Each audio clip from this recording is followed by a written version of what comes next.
Now, in continuing on servicing our bass, we'll take a look at the Y and the X step motors. If you are running the machine and it sounds noisy, we can make an adjustment. So to make the machine so by itself, you can take a piece of paper and stick it in between the tension unit. This way it will hold the check spring back. Now, since we have the wires plugged into the bottom, and we have our sensor tricked, we'll move the machine off to the side. We're going to pick a pattern, usually number 1 or whatever you like, and we can press start.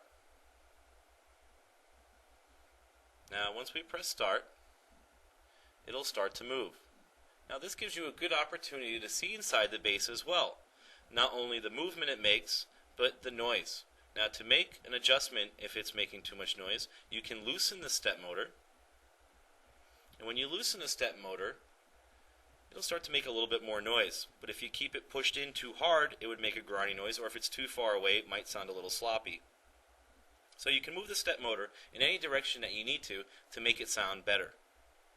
And once you're done, you can screw it in. Now we'll bring the arm back in, and we can see the carriage arm.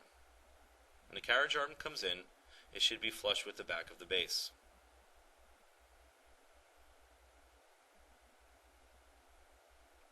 And we're going to unplug our wires.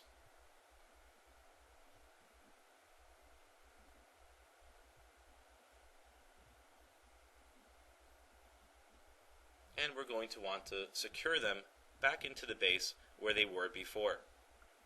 Very important. We don't want tons of excess wire hanging around, especially when we go to plug the bass back into the machine.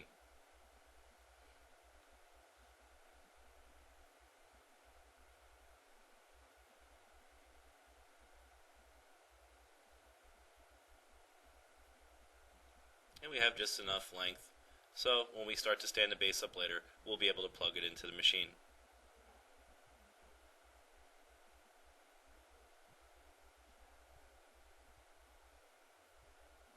Now we're going to replace the base plate. We have 4 screws that hold the base plate onto the base itself. 2 larger in the front. We have the 2 smaller in the back.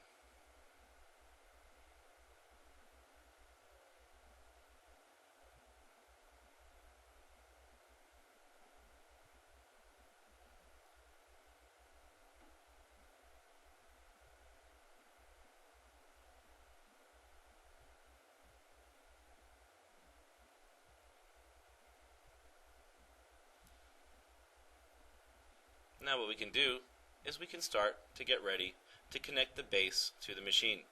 So we're going to lift the bass up while the machine is laying down,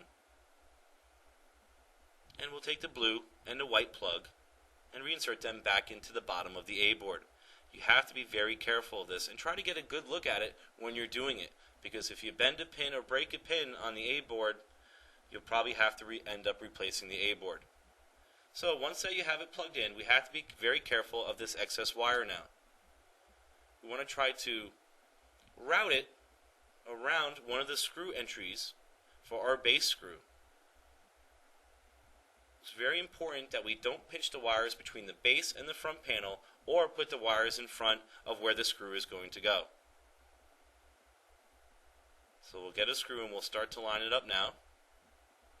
And we look inside and our base wires are good and out of the way, and we can start to screw it in. Now we're not going to screw the screw all the way in, just almost all the way in, because otherwise it will be very hard for us to replace the rest of the screws, and we also have to check our accessory box later.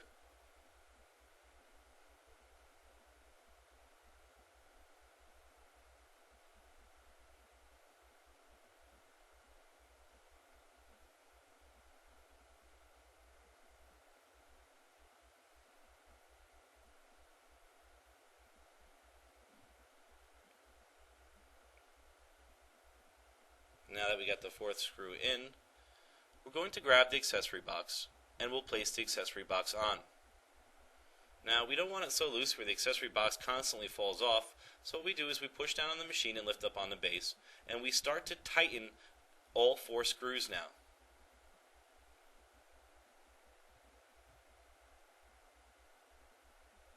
This way, the accessory box is now on the machine, not too sloppy falling off, and it's not too tight. It's just... And we'll stand it up, and let's check it. Nice.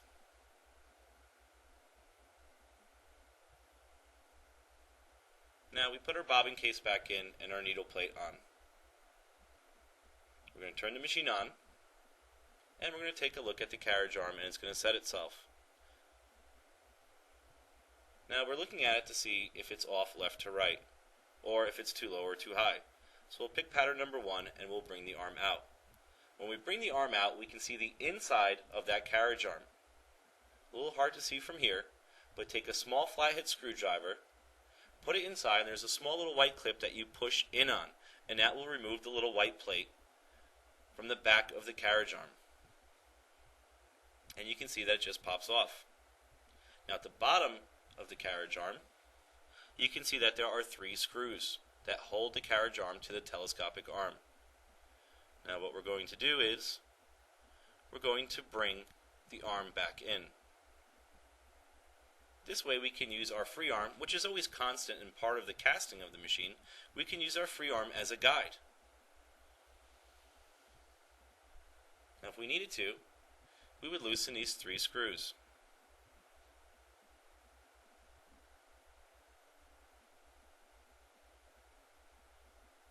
And by using our free arm as a guide, we can either make it straight, move it up just slightly, and make sure it's not too high.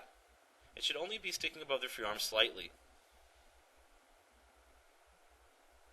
Now another thing to check is, you always want to put your hoop on with the template. We want to make sure that it's going to line up properly.